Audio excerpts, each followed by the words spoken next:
Di tengah perbaikan ekonomi pasca pandemi COVID-19, industri multifinance perlahan mulai pulih. Beberapa emiten multifinance yang telah melaporkan laporan keuangan, mayoritas mencatatkan pertumbuhan. Sebut saja, PT Fuji Finance Indonesia Tbk, Fuji, yang mencatat ada kenaikan laba sekitar 3,91% year-on-year menjadi 6,88 miliar rupiah. Angka tersebut naik dari tahun sebelumnya yang senilai 6,62 miliar rupiah. Ada juga, PT Batavia Prosperindo Finance Tbk, BPFI, yang juga mencatatkan kinerja positif di semester pertama, 2022. Pada separuh pertama tahun ini, perusahaan mencatat kenaikan laba 70,24% year-on-year atau senilai 26,71 miliar rupiah. Peningkatan dari multifinance yang bakal diakuisisi perusahaan asal Korea ini lebih banyak ditopang oleh efisiensi yang dilakukan perusahaan. Misalnya saja, beban usaha perusahaan tercatat turun 20,24% year-on-year di periode tersebut. Adapun, beban usaha perusahaan senilai 100,74 miliar rupiah. Di sisi lain, ada PT Klipan Finance Indonesia Tbk, CFIN, yang justru mencatat labanya anjlok hingga 88,82% year-on-year atau senilai 10,08 miliar rupiah.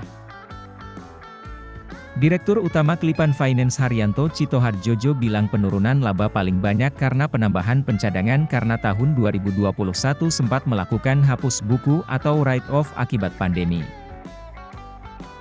Ada akun-akun bermasalah yang harus disiapkan pencadangannya. Kalau diperlukan write-off, ujar Haryanto.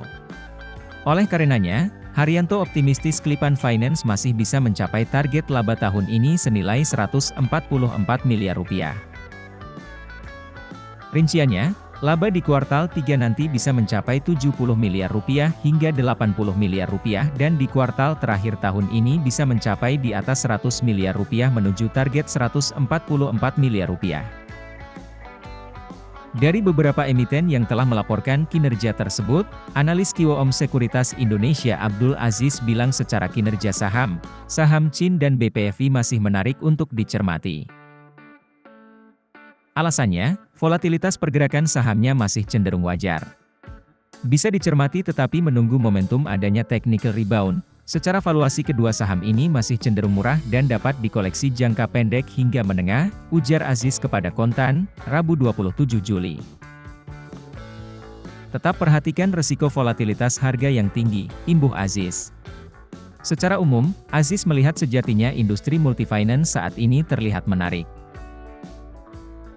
Hal ini, menurutnya, didorong dengan pemulihan ekonomi dan pemulihan penyaluran kredit membuat industri multifinance membaik.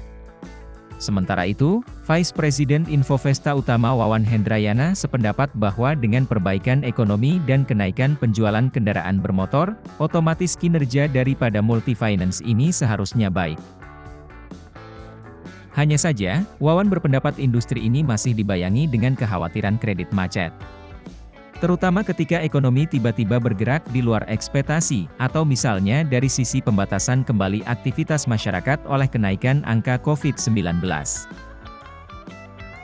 Namun, ia melihat kinerja positif harusnya masih bisa dicatat setidaknya hingga kuartal 3, 2022.